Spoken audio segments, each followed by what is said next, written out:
Assalomu alaykum qarindoshlar. Mustaqillik yo'lida izlanish programmamizning 37 soniga xush keldinglar. Bugun biz Sharq Turkiston sürgün hukumati Cumhur Reis doktor Mamtun Alapandimni bu programmamizga iftixor bilan taklif qildik. Programmamizga xush keldingiz. Rahmet, hoş bulduk. Bugun bu programmamizninki temasi harakat ustida hamkorlikning ikkinchisi. Biz oldin qatim 26 may hamkorlik munbirida yig'in ochdik.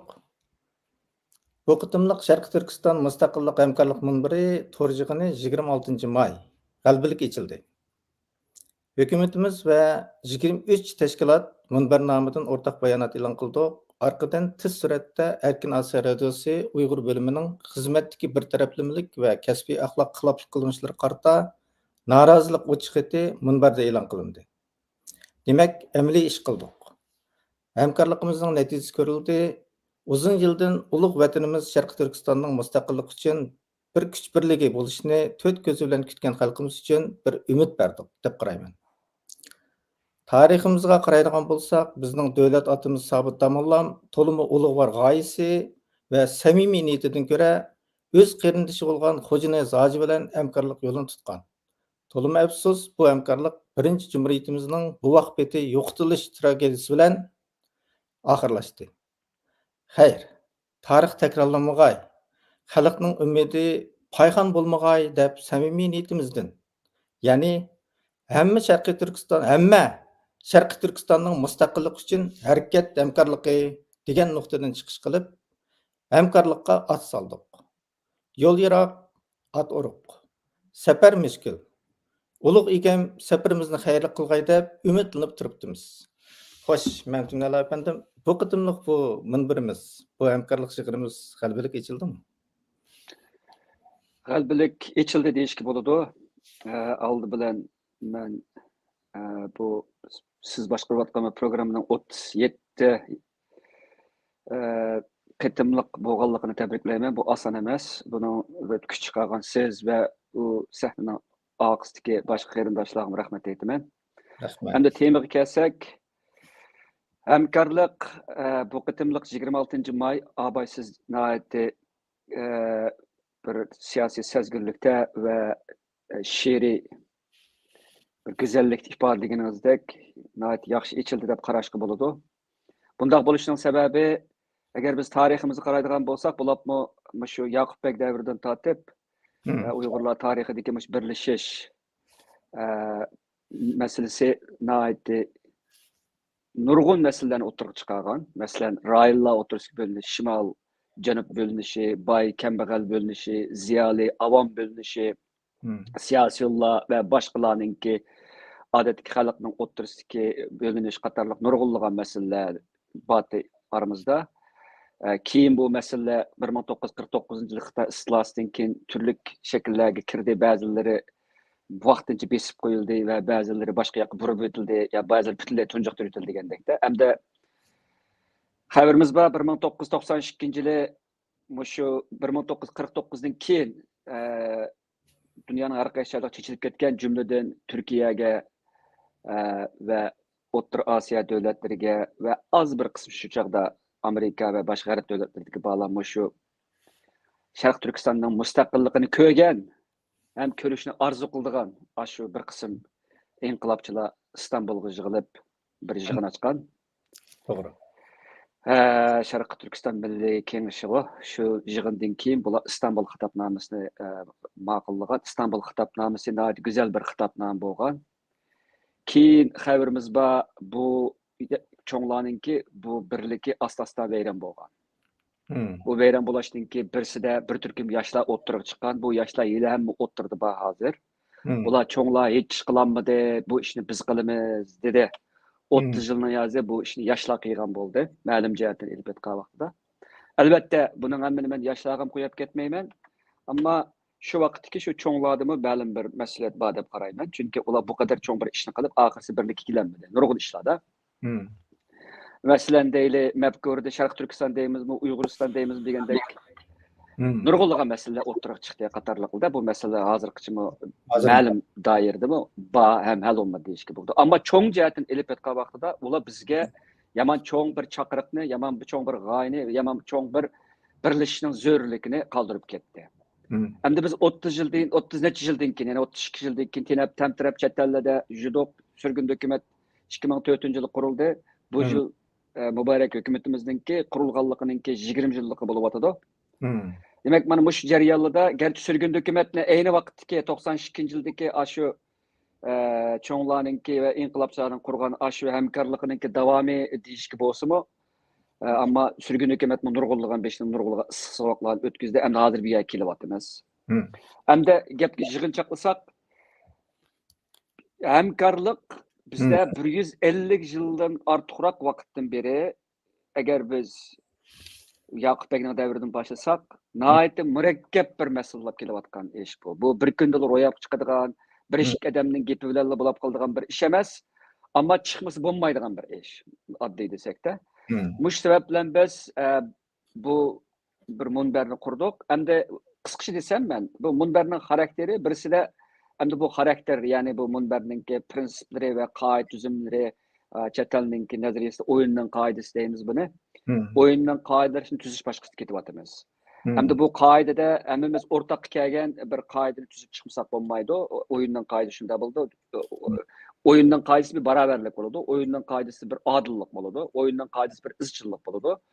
Bunda bo'lgan vaqtida hammamiz bir oyundan qoidasida bir o'yinni o'xshash o'ynaymiz deganga. Xuddi biz kichik vaqtimizda tepkichi o'ynagandek yoki volley o'ynagandek yoki boshqa bir narsa o'ylagandek qancha oddiy bo'lishidan qat'iy nazar bu o'yin, uning o'yinning qoidasida cho'qim amal qilish kerak deyapti.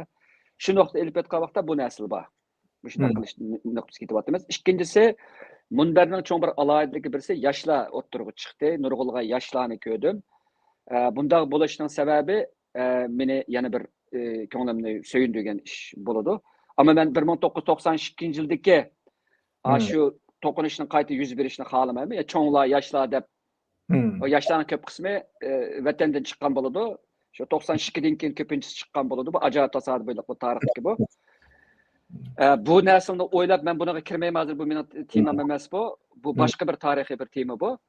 Ammo men hozirgi yoshlarninkimi bu ishlarda hamkorlikning muhimligini tunib, bu aramizga kelib, bu ishlarni apirishi va kelgusida bu ishlarninki yoshlarda men shuni umid qilaman. Bu jihatda men nihoyatda yaxshi bir. Endi uchinchisi Abay siz deb o'tib ketgandek tunji qatam Erkin Osiyo radiosiningki yaqinda yuz bergan jinsiy parakanchilik satchiliklariga bergan intervyusiga qarshi bir bayonot berildi.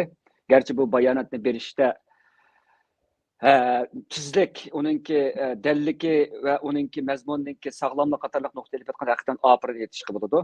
Gerçi men ko'p ishlarga aralashamagan bo'lsam-mu, o ash balla o'zi hukumatimizdagilar va boshqa shu munbarga tava 23 tashkilotninki asosli g'olliq yosh rahbarlarining yetakchiligida bu ishlar tizilib ro'yobga chiqdi.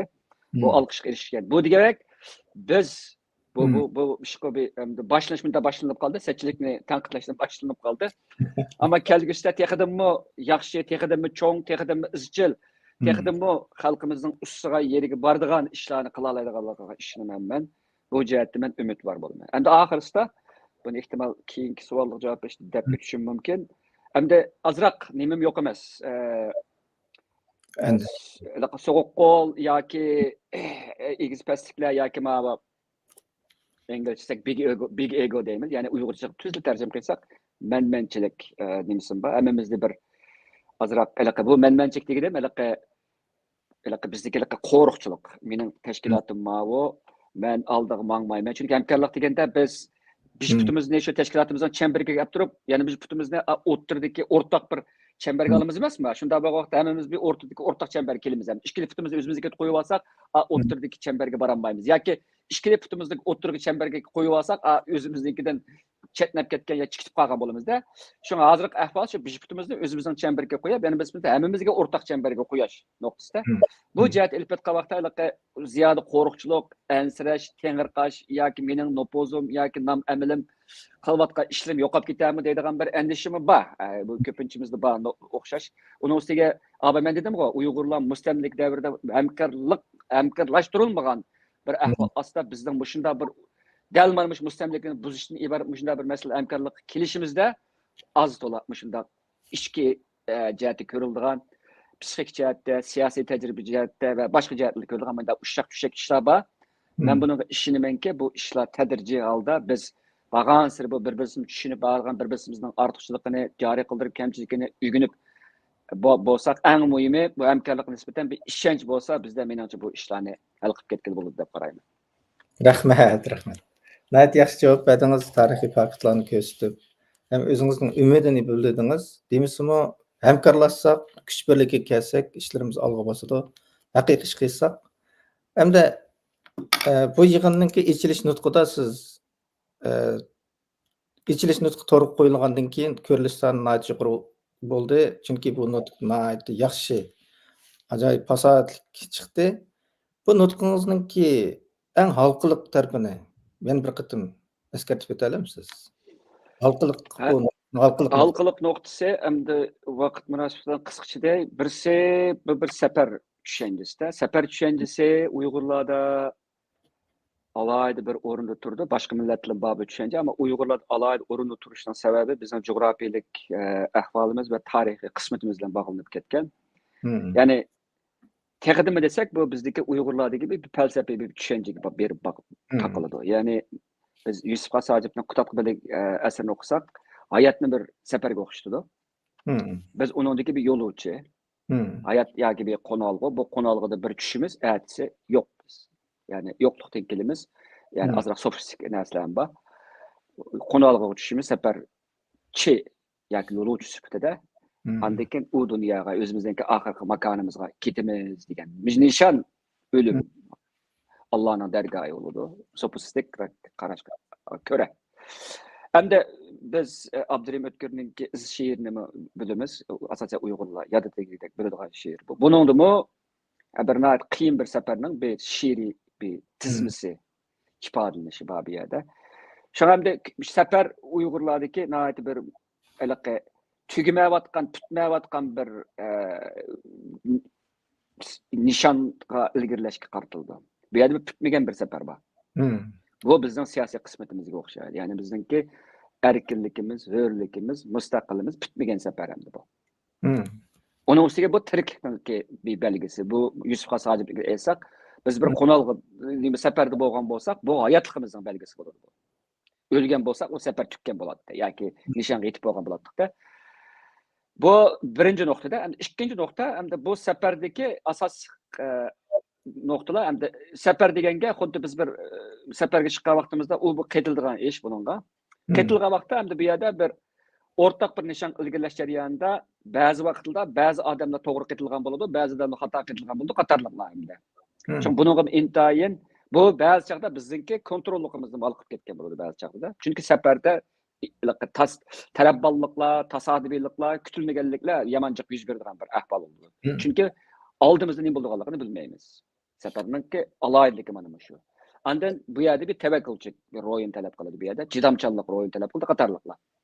Muş nokta elip etkiğe vaktimizde hem de biz bu kıtım seferge çıktık da kıyasi yani ki madaşil etkiğe vaktimizde tesavvuri bu sefer desek özümüzün mustaqilligini bunun nurg'ulgan bu qitim shu 23-61 bizningki o'tgan qitim chaqiriqimizga ovoz bergan 61 tashkilot 23 bizlar birga kelib bu safarni birga qilaylik degan vaqtda birisi safarda bizningki odamlarimiz g'o'ldidi, imkonlarimiz ko'paydi. Chilbörlarga yoki boshqalar nimalarning hujumlariga qarashlarning hujumlariga uchrarsakmi odamlarimiz ko'p bo'lgandan keyin o'zimizni qo'g'dash iqtidorimiz texnik oshdi. Ya'ni Xitoydan iborat g'oyat zo'r bir dunyoni sirtayotgan bir davlatdan o'zimizningki mustaqilligimizni olamiz deyotgan vaqtimizda safarimizda bu arimiz sepimiz texnik g'o'ldasa, texnik ko'paysa, texnik sarxillashsa, texnik kuchli bo'lsa, bu texnik yaxshi bo'ladi deb qarayman. Bu ikkinchi mening demoqchi o'g'lim.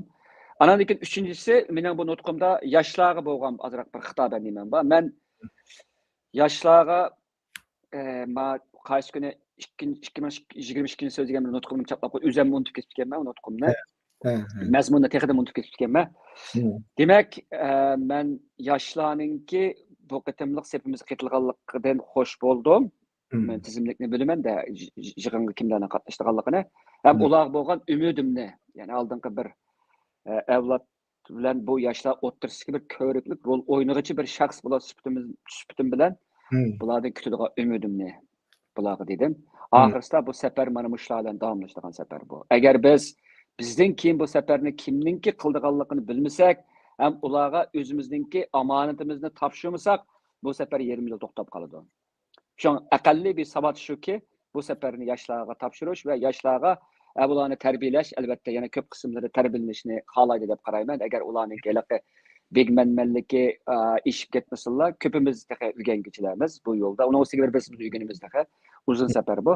Mana shu 3 nuqtadan elib asos mazmunda nutq so'zildim deb qarayman. Uning ustiga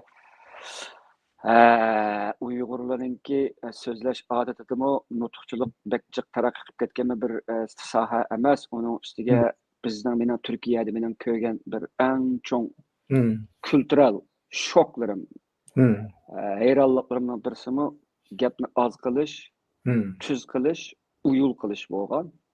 Hamda o'rganish kerak bu narsa. Hamda men shu nutqning nuqtasidan kichikini qistirib o'tib ketdim bu narsani. Hamda 5 minutlik nutq so'zlash 50 minutlik nutq so'zlashdan 50 ga qiyin bo'ladi ekan. Bu savolga gapim tugadi. Rahmat. Bu amaliyotda bu nutqingiz nihoyatda yaxshi chiqqan. Agar inchki o'qisa boshqalar, buningda nurg'un mazmun bor. Buni to'rda qo'ygandan keyin nurg'un odam ko'rdi. Buni yana davomli ko'rishini va davomli bu nutqdagi fasohatni his qilishini umid qilamiz. Bu o'rganish amaliyotda. Adabiyotdagimi bir o'rganish, tildagimi bir o'rganish. Hamda bizning hamsafar bo'lish yoki bo'la olmasligimiz bizning amaliy qilgan ishimiz bilan bog'liq. Sizningcha biz qilayotgan va qilmoqchi bo'lgan ta'xirsiz ishlarimiz ozmi? Quruq gapga o'rin va vaqt bormi? Xuddi siz boya degandek. Chet elda bizning qila oladigan siyosiy sohada qila oladigan ishlarimizni cho'ng jihatdan ikkiga bo'lishga bo'ldi. Birisi gap qila olish, ikkinchisi ish qila olish. Ham bu insonningki harakatlarining asosli tarkiblari shu gap qila olish, ish qila olish. Gap qila olish bo'lgan vaqtida bu bizningki mustamlik hayotimizdagi bir nuqta ism keladi. Mana gap qila olish vaqtida xalqni uyg'otish deymiz. Men Takash oliy maktabdan tortib ajoyib millatchi nutqqa moyir insonlarni uchratganman. Gap qilishga bek moyir deb bo'la. Ama yana shu gap qilayotganning qo'ldan bir ish chiqmaydi. Ama bularni men kechirgandim. Kechirishimning sababi bizga hozir uyg'otish muhim, ish qilishni keyin qilsakmi bo'ladi ekan-ku yoki bu ish qilish xatarlik bo'lgandan keyin u vaqtning o'zida yoki nima ish qilishni bilmay gangirab turgan vaqtimizda cho'ng ish qila olsak, bu chaqda bir tashkilot qurib Xitoyga qarshi turardik. Bu cho'ng ishda. Xo'sh, endi kelgan vaqtimizda ish endi u gapninki sal nimasiga o'xshamaydi endi bu. Buningda endi amaliy qo'l silib turib bir ishni qilish kerak-da. Endi chet eldagi ahvolimizni qaraydigan bo'lib qolsak, hozirning o'zida ish harakat qilayotganlardan ish qilayotganlar ko'p, gap qilayotganlar ish qilayotganlardan ko'proq bo'ladi. Chunki bular endi nurg'un sabablar bor buningki. Buni men bu 30 minutlik suhbatda deb bo'lolmayman, ammo asosiy deb qo'ydiganim birisi gap qila oladiganlar gap qilsa bo'ladi ba'zi chog'larda. Ba'zilar faqat gap qilsa bo'ladi. Masalan, diniy tabliğchilik bo'lib qolsa, masalan, bizda men hayotimda bir haqiqiy Uyg'urning manfaati chiqib, Sharq Turkistondan manfaatidan chiqib so'zlagan diniy tabliğchi yomon oz ko'rdim men hayotimda. Bo'lapmi qirg'inchilik bo'layotgan vaqtda tuki yo'q gapni o'zini avar qilib, masalan deylik, Qur'onchilar, sunnatchilar o'tirishga da'talash deylik. Masalan. Mushu qirilayotgan bir millat hozirning o'zida bütün bir diniy sohadagilar diqqatini beradigan masalami emasmi buni o'ylash kerak dastlab. Bu masala qanchalik chiqsin, qaysi xil shaklda chiqsin, men bu yerda taraf tutish nimam yo'q, chunki men diniy sohadagi odam emas. Men qaysining to'g'ri, qaysi xato bilmayman. O'tirib tursin, men bu nuqtani demayapman-da. Ammo bu qichishmaga yana qashlash degan gap bo'ldi Uyg'urchilikda ma'lum. Qirilayotgan bir millatning beshida o't qo'yayotgan vaqtning o'zida diniy sohadagilarningki bütün sap bo'yicha jihadga chaqiranmay mushunda oq chiqmaydigan odam bir-birisiga dushman bo'ladigan bir-birisinin vazxallıqını təqdim aşırı edidigan, bəs-bəs saladigan, şundaq bir işqi başlap qoyuşdek ibaret bo'ladi. Hem de ikincisi gaptallıqda yana birisi özünü bezleş bağı bo'lgan bo'ladi. Masalan, bir iş qilib atqandek ko'rinish. Nəhayət aldıraş görünüş. Hiç qılmaydı ama aldıraş görünüş de hem de bu. Yaman çoğun, ulug, popan, stratejilik gaplarni qilish orqali ya o'zini bilimli ko'rsatish, ya o'zining iqtidorsizligini yoshirish, yoki ish qilolmaydiganligini aqlash. To'g'ri. Bu xil ahvolda. Hamda harakat keladi. Men bu harakat kelgan vaqtimizda men bugun mana hozir Twitterda ko'rdim. Parijda Falastinni qo'llab necha ming, 10 ming kishilik g'oyat zo'r namoyish bo'lardi hozir. Oddiy bir misol hamda. Hamda harakat kelgan vaqtimizda biz mesela irqiy qirg'inchilikni 2016 boshlandi desak 8 yil bo'ldi. Falastinlikni seçti olgan vaqtimizda bizda radikal şekildeki karşılık bo'lib boqmadi. Hozir texdimi bo'lmaydigan bir yerga ketyapmiz hozir. Ya'ni harakatninki radikalligi biz uchrayotgan radikalligi, keskinligi, uzluksizligi, unumi qatorliqlar biz uchrayotgan qat'iyamninki keskinligi, vahshiyligi, darajasi, cho'nqurligi, ta'siri qatorliqlar bilan butunlay mos kelmaydi. Masalan deyli, oddiysi Ali Mektepi'de Falastinlikler hazır dünyadaki dağlı Harvard'dan tatip takmış Avustralya'daki adetki mekteplikçe ula nimeteki kamptek nimeni kurup nime deyimiz var uxlaydigan nimeni deyip bunu Çedirlan tikip Ali Mektep'te Çedirlan tikiş arkalık özden kiç gündüz karşılık bildirip atıdı. Uygurlardan tekim men aç e'lon qilgan Uyg'urning birini bilmayman. Men shuni ichida. Yo'g'on so'zlasak bo'lmaydi. Falastinlikni o'rganishimiz kerak. Albatta, Falastinning nurg'un sharoitlar bizdan ustun. Uni men bilaman. Hatto Uyg'urlarimiz hozir savdo o'ylab ketdi Falastinni ishlash uchun. Uyg'urning shiqib bir og'iz gap qilmaydigan Uyg'urlar Falastinlik uchun savdo. Nimishqa? Uyg'urning gapini qilsan qahramon bo'lolmaysan, ammo Falastinlikni qilib qolsang, ehtimol qahramon bo'lishing yoki o'zingni bazlashing mumkin. Xalqaro cho'ng bir ish bu. Yüzünü kötüleyleysen onu. Uygurluğun ne faydası var deyip oylaşan mümkün. Onu mu düşünme? Yapım kayıtıp gelsem harekette biz özümden bu jürikimdeki bir numus duygusu, azap duygusu şu ki asasay çoğun iş kılanmadık. Ama çoğun iş kıygalını tıllaşta, düşürüşte, bu numussuzlukta acayip çoğun iş kıldık. Ben adli bir misal keltirip bireyim. Bu misal ben ilgirimi keltirgen, müşahede doğru geldi bu. Salih 2018 yılları bizdeki hükümetlik Salih efendim ve ailesikiler şu namayişini Amerika'da kılıvatkan vakta şu anki bazı Uygurlarınki Salih'ini eyiplayvatkanlıkını ben anlagan.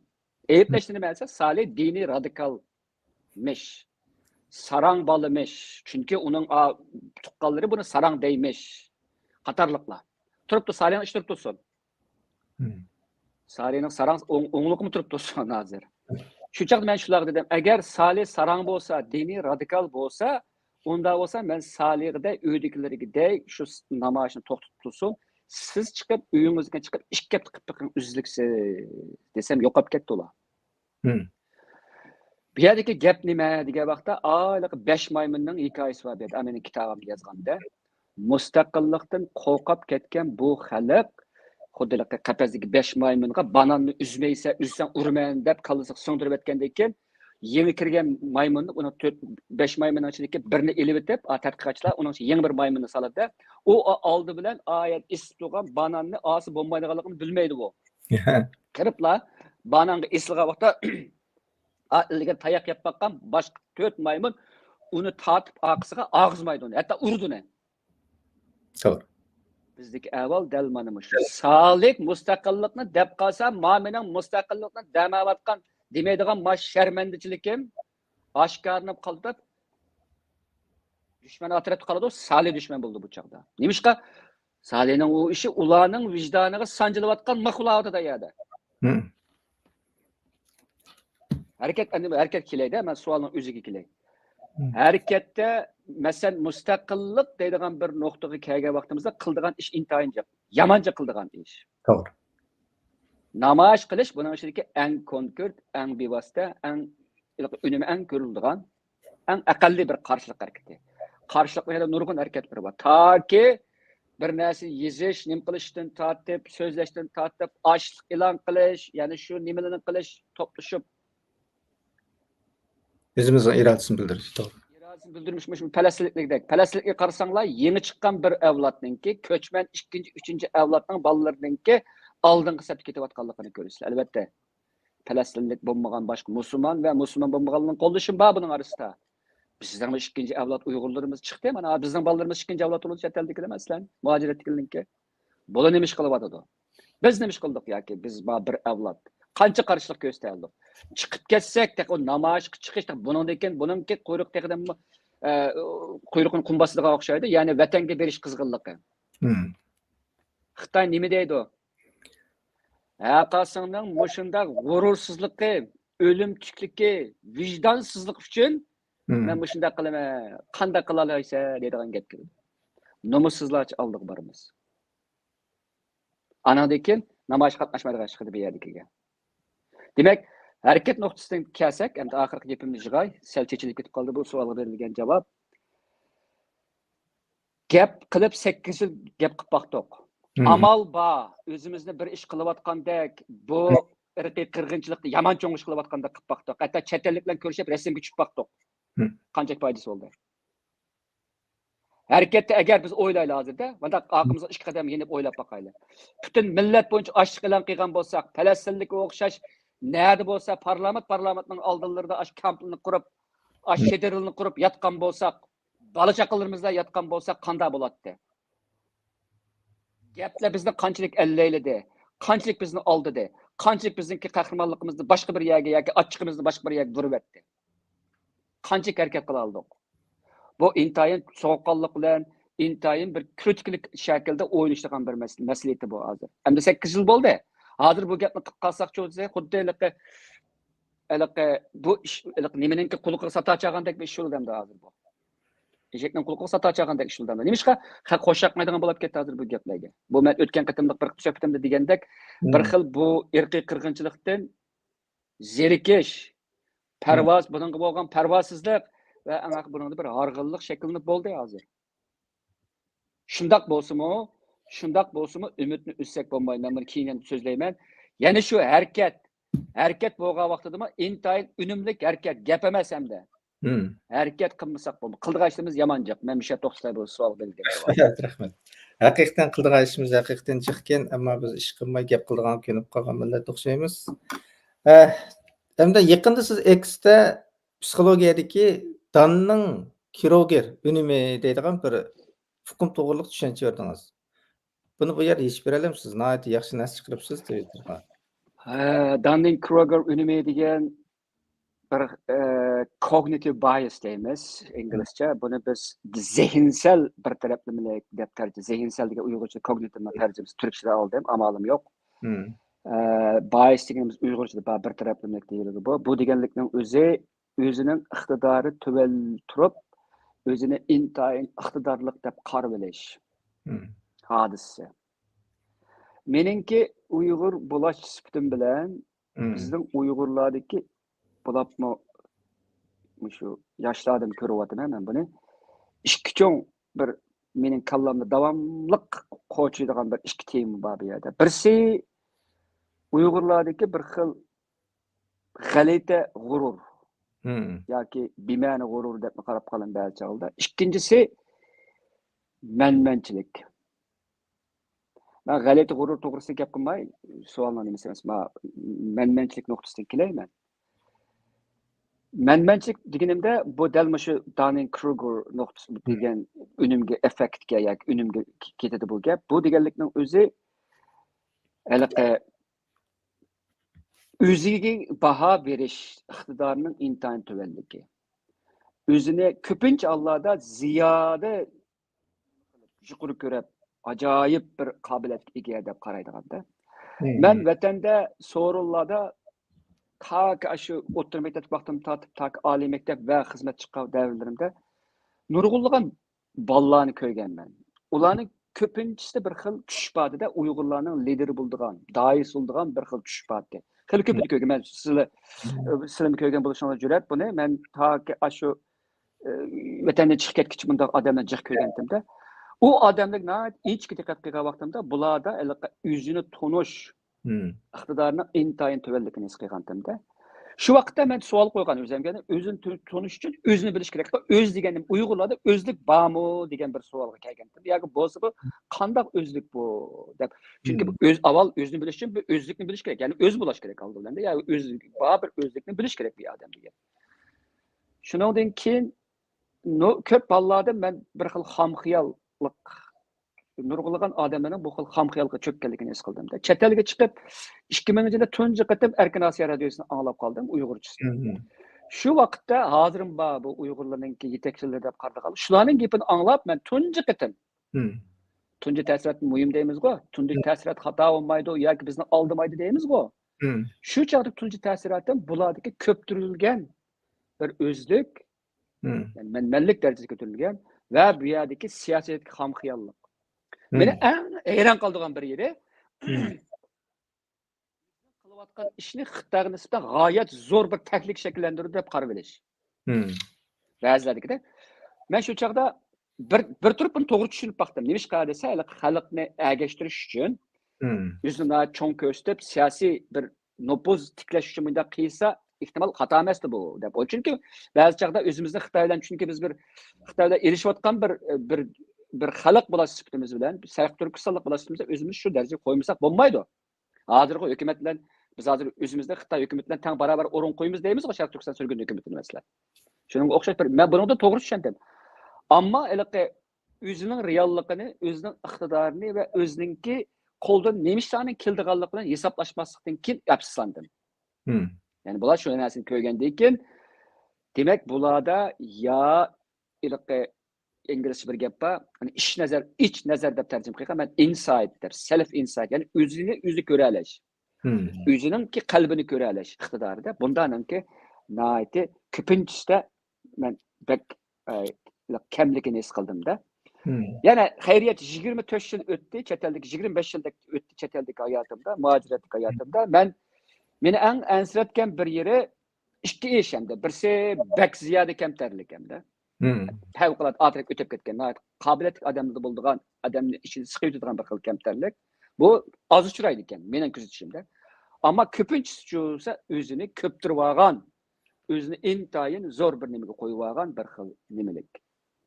Shu Dunning-Kruger nimasidagi effekt. Endi bunday odamlar birisi o'zini tushunmaydi.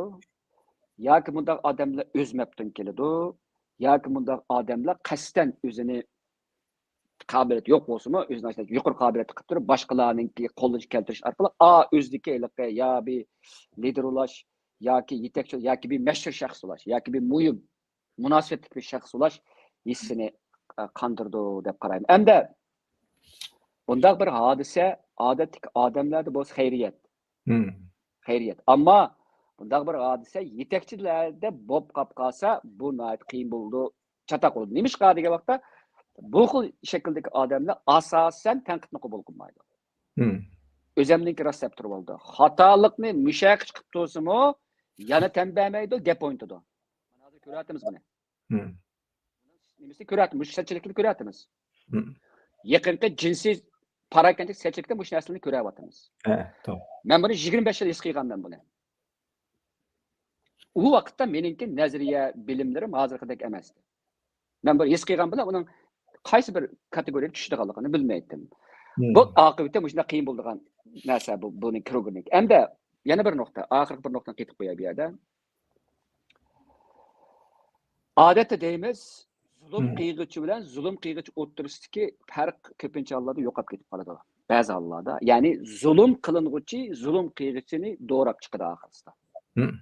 Oddiy misol keltirsam, bir oilada agar dada zo'ravon bo'lib, bolaga davomli zo'ravonlik qilsa, psixikalik zo'ravonlik, hissiyoti zo'ravonlik qatorliqlar qilsa, bola cho'ng'igan vaqtidami ko'pincha hollarda boshqalarga zo'ravonlik qildigan bo'lib chiqadi. Chunki bu yerda murakkab bir jarayon, bu oddiylashtirirsam, zo'ravonlik qilinguchi, zo'ravonlik qiyg'ichiga zo'ravonlik uchrab ekandan keyin oxirsida zo'ravonlik nupuzi qarta bir cho'qinishni shakllantirib qoladi.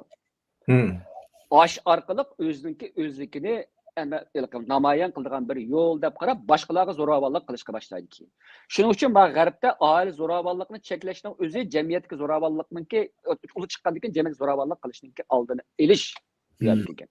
Chunki oilik zo'ravonlik oldin ilinsa yoki cheklanmasa u keyin jamiyatga chiqqan vaqtida u o'xshash usulda davomlashadi degan gap. Hamda meningki Xitoyning mustamlikida yashagan 49-yildan keyin yashagan vaqtimizda Uyg'urlardagi Xitoylar bilan bo'lgan bir xil bir nuqtada nurg'un nuqtalar bor. Bu yerda mana bunisi birsi Lushinninki AQ'ninki tarjimali degan bir asrda AQ'da Lushin bir nimani bir psixik holat o'tirdi. Ya'ni ro'yi g'alabiyatchilik. Bu degan gap sen naati xo'rliq uchrasanmi o'zingni bazlab naat o'zingni ishil ko'rsalaysa degan gap. Masalan, naat açık bir misal, acayip bir o'tkir bir misal var. Bu yerda AQ'ninki nimizda. Bir kuni AQ bir qimoqxonada bir ismli qog'inida qimoqxonada bir urushib qilib, naat zo'r azar yeydi bu yerda, haqoratlanadi. Tepib chiqarib o'tildi. Shu vaqtda AQ o'zini bezlash uchun kaçtaga o'zi urdi. Urib bo'lgandan keyin o'ylaydiki, bu yerda kaçatga urg'uchi bilan kaçatga urilg'uchi ikki subyekt yoki ikki odamdek nima shaklida qoladi. Ana ikkisi o'xshash gap. Kaçatga urg'uchimi o'zi, kaçatni yeguchimi o'zi. Ama u o'ylab to'xtabdi. Bu yerda kaçatni yeguchi bor ekan bu yerda. Ama bu yerda kaçatni urg'uch yana birisi bo'ldi ekan. Demak, men kaçatni urg'uchi men. Deb ondan o'zi qilib, men g'alaba qildim bu ishda deydi. Bu orqali men nima demoqchi degan vaqtimda bu yerda biz bu xillikda Dunning-Kruger, ya'ni o'zimizningki bu qadar haqoratga uchrayotganligimiz, bu qadar nima bo'layotganligimiz, yana bir xil ro'y g'olibiyatchilikda yo'q, men hech nima bo'lmadim yoki men hech nima xato qilmadim yoki men yanada ulug' deydi. Men bu orqali o'zimizni butunlay tushirib vayron qilish tarafdor bo'lmayapman. Ama mushu o'zimizga bo'lgan o'zimizningki qarshiniki bir xil saxta ro'yi g'olibiyatchilikningki. Ya Xitoydan o'rgandikmi, ya Xitoylar ustimiz tushyapmiz bu yerda. Chunki Lushinning degan gapida Lushin Xitoy tarixiga nihoyatda ochiq, keskin rəhimsizlik bilan baho bergan bir Xitoyning ziyolisi bu. Birisi Xitoyningki savdoyi Kongren degan bir asri bor-ku. Sarang odam degan gap ham to'z tarjima qilsak. Shuningda Xitoyning 5000 yillik tarixini qonliq odamni yeydigan tarix deydi. Şanlın adedinkidimi Xitoyninki nimasi hikoyasini Xitoyning tarixini intayin qonliq bir tarix qilgan. Endi AQ'ninkida Xitoyning psixikasini ro'yi g'olibiyatchiga to'lgan psixika bu deb Dunning-Kruger'niki o'xshab ketadigan bir nima qo'ydi. Buningdagi asosiy nuqta nima degan vaqtda Xitoy kollektiv o'zligidagi binormal hodisa. Haqoratlanmasimi, haqoratlanmayotgandek yana bir xil o'zini ro'y ustun ko'ralash, bir binormal shaklda ro'y ustun ko'ralashda mushkil holatni deyish orqali Xitoyda kollektivninki o'ziga bo'lgan tonishninki naqadar xato burmilinib ketganligini o'ttirg'a qo'ydi. Men mush o'xshash narsani demoqchiman bu yerda. Ya'ni mayli Dunning-Kruger bo'lsa yoki boshqa bo'lib qolsin, odamninki dunyodagi eng cho'ng bizning sofistik falsafalarimiz bu narsa o'zingni tonu. O'zingni tonigan vaqtingda o'zingning qalbingdagi Rabbingni taniysan degan gap chiqadi. Eng oxirisi bu yerda ajoyib bir xil o'z bilan Rabbi o'tirishga murakkab bir munosabat borliq keldi bu yerda. Bu turib tursin. Yani o'zimizdagi normal sekular nuqtasi elib aytgan vaqtda o'zini tonish degan bu bir odamninki bu dunyodagi eng cho'ng vazifasi mana shu. Chunki o'zini tonimagan o'zgini tonimaydi, o'zgini tonimay turib dunyoni tonig'ida bo'lmaydi. Eng aqallisi o'zini tonish uchun shu o'zida bor bo'lgan shu o'zlikni, uning xarakterini, uning qobiliyatini tonimak lozim. Bu yaman zo'r bir hamda bir g'alat yeri, hamda buning ta'tir yeri hamda o'zini tonish aql bilan mangdi. O'zini toniyamaydigan odamlarningki aqlini to'liq ish qilganligi odamni gumon qo'zg'aydida. Shunda bo'lgan vaqtda o'zini ziyoda bilib oldiganlar yoki mamadorlik qildiganlarning ko'pinchasiga diqqat qilsak, aqli sal u qadar o'zi ko'taygandek unda aqlli emasligini his qilamiz. Shuning bilan gunoh, ya'ni ularning aqlninki ziyod emasligini qo'yishga majbur. Ya'ni ularning aqlning ziyod emasligi ularni tanqislarda eng aqlliq deb mushundaq bema'ni qarashga sabab bo'lgan bir omil deyishga bo'ladi. Bu mushundaq bir tartibga keladigan bir ish endi shu. Gapimni yig'sam, o'zingni to'no degan bu bizningki ota bobolarimiz degan ham dunyodagi nurg'unlagan kulturlar deb o'tgan insonning bu dunyodagi eng chong burchlarining birisi mana shu. Agar o'zimizni to'niyolmasak, boshqalar orqali to'nisak bo'ldi. Boshqalarga degizib, boshqalarning fikri yoki boshqa orqali bilsak bo'ldi. Ammo bu orqali kollektiv holda bizning oramizdagi bo'yliq nimalarda mayli yetakchilar bo'lsa, boshqalar bo'lsin, ishimizga daxl bo'ladigan ishlar bo'lsa bo'lmaydi. Odatlik odam bo'lsin yoki boshqalar bo'lsin, o'zimizni to'nigan vaqtimizda, haddimizni, ya'ni chegaramizni bilgan vaqtimizda, o'zimizning iqtidoriga loyiq ish qilgan vaqtimizda mush dunyodagi o'rnimizni eng topgan bo'lamiz gapim tugadi. Rahmat. Bunda biz bir dars berdingiz amaliyotda. Nurg'un buni tegida nayt chunqur falsafalik va psixologik ideyalar bor ekan. O'zini bilmek haqiqatan mushkul bir ish ekan. Eng yaxshisi o'zini bilgan, haddini bilgan yaxshi bo'ladi ekan. Hamda biz yosh vaqtimizda siz eslaysiz, biz bir yerga kelsak davomliqla shu o'zimizningki kulturi, tariximiz, undan keyin bizning siyosiy taqdirimiz to'g'risida paralashtirgan. Davomli fikr qildigan. Hem o'rganishga tirishadigan. Shundaq bir xil kayfiyat bor yoshlar orasida, shu o'qiganlar bir yerga kelsa shundaq bir. Hamda biz hozirgi yoshlarga shu to'rna taraqqiy qilgan turli to'plar qurilayotgan mushta bir yoshlarga nisbatan sizning qandaq bir bilmekni istaydigan yoshlarga qandaq bir taklifingiz bor? Oddiy qilib deb bersangiz. Men abay deganimdek yoshlar to'g'risida cho'ng gapni qilibdi men, harakat emas, gap. Belaqa hamma o'zimdan qilgan gap bu. Chaqiriq qilibdi men. Hamda manda kelaman gapga. Uyg'urlar hamma narsani yo'qotdi desak bo'ldi asosan. Mayli moddiy jihatdan bo'lsin, mayli ma'naviy jihatdan bo'lsin, irqiy qirg'inchilik bizningki jilkimizni sho'rvatdi. Mayli buni bugun biz bilaylik ya keyin bilaylik. Bu keyin necha 10 yillardagi bilinadigan ish bu. Bu uzunga so'ziladigan bitmagan bir asorat, kollektiv bir asorat bu. Avlod aro asorat bu. Bizningki mushu yo'qotishlarimizning ichida biz yo'qotib qo'ysak tamamen bo'lmaydigan, uni yo'qotsak hammamiz eng orqasida yo'qiladigan bir narsa bor bizda kelayotgan hozir. Yani gerçi uning kelishimi qiris to'lgan bo'lsin, u nimasi umid. Qirilayotgan, ezilayotgan, yo'qotilayotgan bir odam, gruppa, kollektiv yoki xalq bo'lsin, ularningki eng yo'qotmaslik kerak bo'lgani, eng oxirida esilmoqchi bo'lgani, ham esilish kerak bo'lgani umid bo'ladi.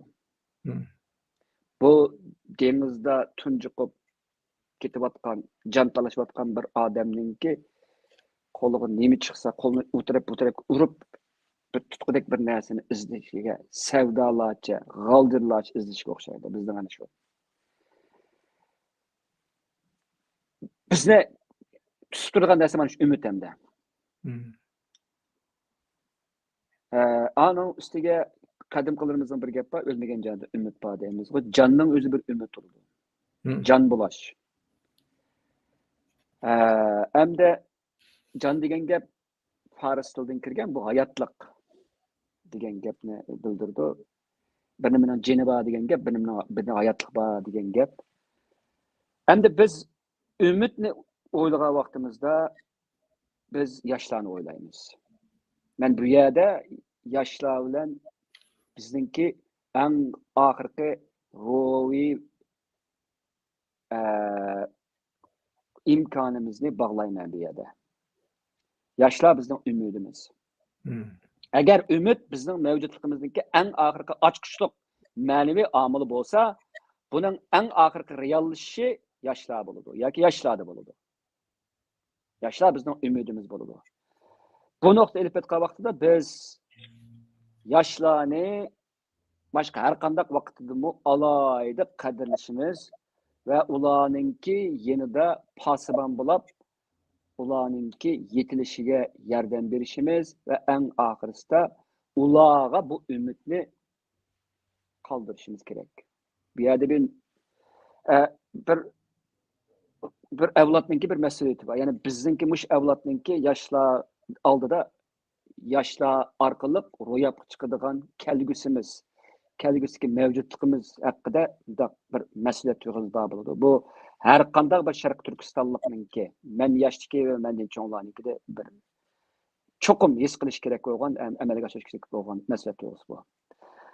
Endi yana bir nuqtani ilib o'tgan vaqtida men buni Avstraliyadagi ba'zi nutqlarda ko'p degan, men 40 yoshdan oshgan Uyg'urlarning qo'lidan bundan keyin cho'ngish kelmaydi deb. Bu gapim turli shakllarda talqin qilindi. Xato tushunildi, to'g'ri tushunildi. Xato tushunilsa men nima qilib ketmayman. Hatto bu vaqtda ayblansam-mu men gap ko'nglim yerim bo'lib ketmaydi. Chunki bunday deyishimning sababi bizda bir gap bor. Ya'ni menda tug'ilgan Çaşkan Güldür Mahmud'un qo'rqmabdi deydigan ajoyib bir psixologik bir qonuniyat bor ma'noda. Ya'ni yoshlar bizdek ezilib kommunizmning tarbiyasida ko'pincha to'liq uchrab ketganlari yo'q yoki bir turkumlar unda uchrab ketmagan. Shuning ularda bir erkin iroda, texniki muhimi nopozini suvollay oladigan, nopozga qarshi chiqa oladigan, bir nimaga ilmiy qaraya oladigan bir ruh bor deb qarayman. Gerçi ben bunu yamanca ko'rib ketmasam-mu hayotimda, ammo bir izgi bir istek bor qalbimda. Bular shunda qila oladi deb qarayman. Bizda yaxshiroq deb qarayman, bizdagi bir avlodlardan. Men o'zimning kallasini, unda desam, kulishinglar mumkin, 20 yil tozaladim desam bo'ladi. Mush kallamdagi mushu nimani, mush dashqallani, kommunizmning dashqallarini 20 yil tozaladim desam bo'ladi. Boshqalarimiz shunchalik vaqt ketish mumkin, yoki undan uzoq vaqt ketish mumkin. Ammo yoshlarda bu dashqal sal ozroq bo'ldi bizda. Anandan keyin yoshlarningki mening endi qo'ydigan talablarimning ichida men birinchi nutqimdan tortib men bir nuqtani o'qib kelyapman. Eng muhimi yoshlarda bir xil o'zini bilish, abayda o'tib ketib, men jiq deb ketmayman. Kimligini bilish. Masalan, yoshlik davrida bir odamningki eng qiyin uchraydigan savol ikki bo'ladi. Men kim? Men nega tava? Yoki nimaga tava? Mush ikki savolga yoshlar javob berolmay qolsa, tuyuqliq kelib qoladi. Agar siz Amerikada bo'lsin yoki boshqa yerda bo'lsin, yoshlarningki jinoyat o'tgan nisbatan qarab baqsangiz, mush ikki savolga tugaladi eng oxirisida. Yoki menning kimligini topolmagan, yoki nega tavaligini topolmagan. Mening yoshlardan kutadiganim o'zining kimligini, tarixiy, kultural va siyosiy kimligini tanirgan bo'lish kerak. Ikkinchisi shu degan vaqtida o'ziningki nega, nimaga, kimga tavaligini bilmasa bo'lmaydi. Bu aniq bo'lmasa bo'lmaydi kallada. Bu o'ylabda qancha aniq bo'lsa, yoshlarning yo'li shuncha tuz bo'ladi va qaymoq shuncha oz bo'ladi degan gap. Buni yetildirishda biz cho'nglarning mas'uliyatimiz bor, ammo oldida yoshlarimiz. Bu bir. İkinchisi shu degan vaqtimizda meningki eng ichim siqildigan bir yerlari yoshlarningki ma'lum bir sohaga g'ujmaklanishi. Masalan deyli, Turkiyadagi ko'pinchalarningki diniy sohada ilm tahsil qilishi. Ammo u diniy sohada ilm tahsil qilgan yoshlarningki u o'zining tanlashi. Ammo bu bir sohaga necha yuz yoshlarningki tiqilinishi normallik emas bu. Bir keskin nuqtai qilib.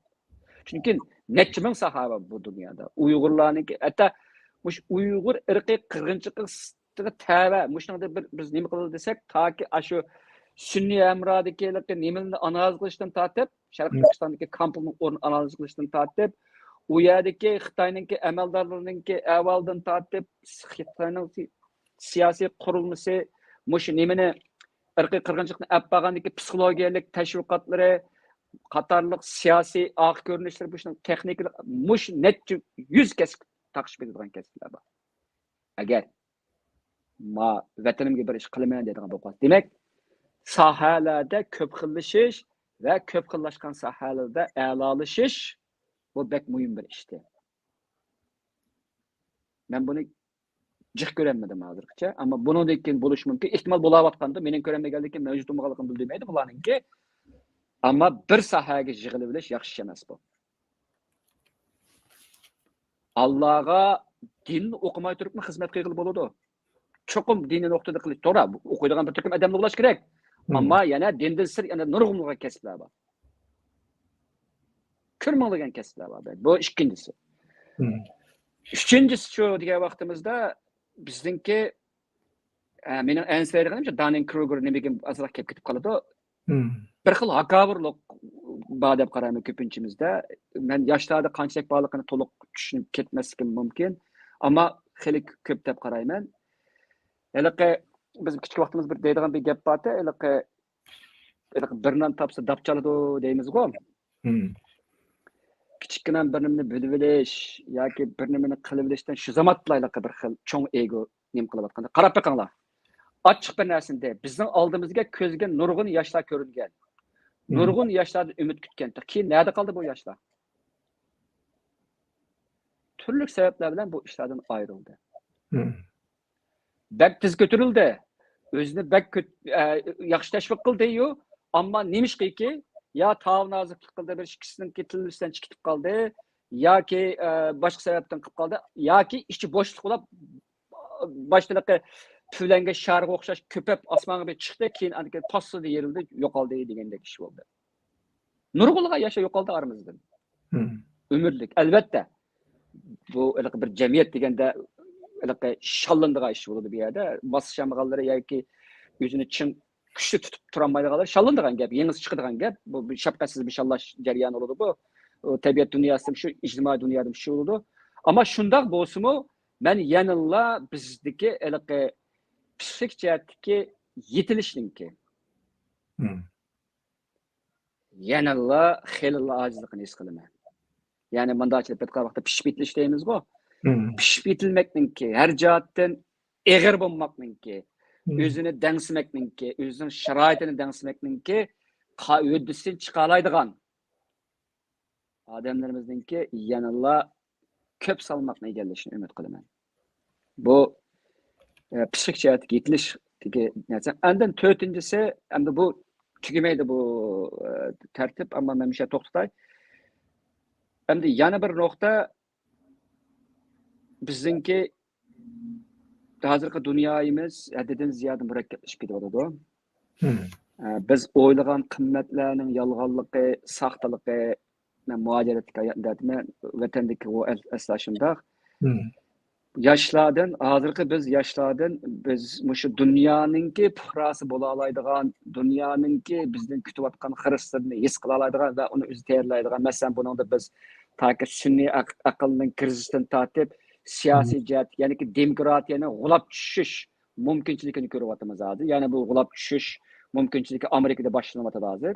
Qanday bo'lganligini qanaqa Trump'ninki qancha men Trump'ni aqlamatıman, Uyg'ur qirg'inchiligida asli bor odam deb qaraman, bu jiq nimalarni yozgan, men o'tirib tursin, ammo men bu yerda bizlarga ishongan, ya'ni bizningki ishlarimizga yordam berdi deb qarayotgan bir demokratik kuchlarningki oldi kelayotgan mavjudlik krizis nuqtasidan chiqib turibdi. Mushlarning hammasi yoshlarimizningki diqqat markaziga kirmasa olmaydi.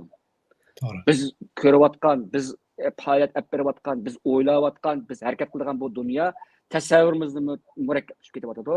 Ham bu yerda nurg'unlagan qo'rqinchliq, biz asla yuz bermaydi deb o'ylayotgan qo'rqinchliq ishlar yuz beryapti.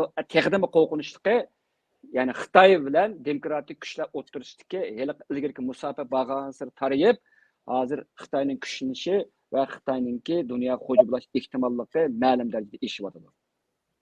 Bu intan qo'rqinchli bir holat bu. Mening bu ne texnikni ilgirlab tanıştığım batı ama bugünkü sahibimiz onunla bağlanmaganlık için onu to'xtab demayman.